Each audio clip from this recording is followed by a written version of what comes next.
Hello hi नमस्कार. Style with Kshitija चॅनलवरती तुमचे मनापासून स्वागत आहे. मी आज बनवली आहे उपवासाची गोड भगर. याला एकदम स्वादिष्ट आहे आणि हेल्दी सुद्धा आहे. चला तर आपण साहित्य बघूया. मी इथं पिस्ता घेतला आहे, काजू बदाम बारीक क्रश करून घेतलेले आहे, तूप घेतलेलं आहे 1 वाटी, तीळ घेतले आहे आणि गूळ घेतलेला आहे 1 वाटी आणि भगर घेतलेली आहे वाटीच्या थोडीशी कमी. या आषाढी एकादशीला तुम्ही नक्की अशी भगर ट्राय करा. काहीतरी नवीन आहे आणि खायला सुद्धा अप्रतिम आहे. खूपच कमी वेळात होते आणि साहित्यही खूप कमी लागते. चला तर आपण पूर्ण रेसिपी बघूया. इथे मी कढईत तूप टाकून घेतलेलं आहे. तूप गरम झालं की लगेच ड्राय फ्रूट्स टाकून घ्यायचे आहे. छानसे असे फ्राय करून घ्यायचे आहे, कच्चे राहू द्यायचे नाही आहे. हे शिऱ्यात खूप छान लागतात. फ्राय झाले की लगेच भगर टाकून घ्यायची आहे. आपल्याला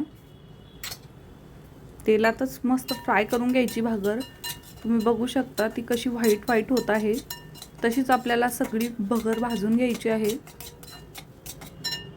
आणि या स्टेपला तीळ टाकून द्यायचे आहे. तीळ सुद्धा मस्त खमंग भाजून घ्यायचे आहे. रव्याचा जसा शिरा करतो तसेच ही सुद्धा करायचं आहे आपल्याला. तुम्ही बघू शकता किती छान प्रकारे भाजत आहे. मस्त स्मेल यायला लागतो भाजण्याचा, तेव्हा समजून जायचं की व्यवस्थित आपलं भगर भाजलेली आहे.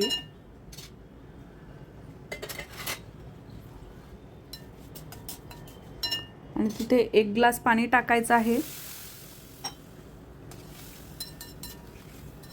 आणि मिक्स करून घ्यायचं आहे मस्त.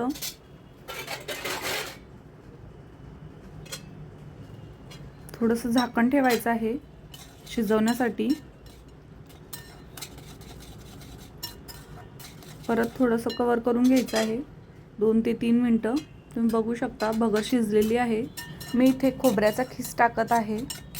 खोबऱ्याचा खीस ऑप्शनल आहे. तुम्हाला आवडत असेल तर तुम्ही टाकू शकता, नाहीतर नाही टाकला तरी चालेल. आणि व्यवस्थित मिक्स करून घ्यायचं आहे आणि या स्टेपला गूळ टाकून घ्यायचा आहे. थोडा टाकायचा आहे, थोडा ठेवायचा आहे, अंदाज बघायचा आहे. खूपच पातळ नको व्हायला म्हणून कमी टाकायचं आहे. आणि उरलेला सुद्धा मी टाकून घेतलेला आहे. सगळं व्यवस्थित मिक्स करून थोडंसं झाकण ठेवायचं आहे 5 ते 10 मिनटं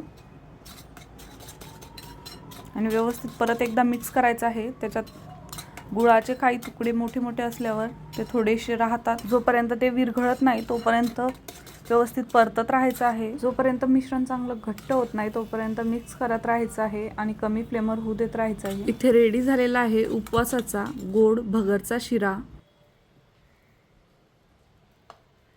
तर आपण प्लेटिंग करून घेऊया.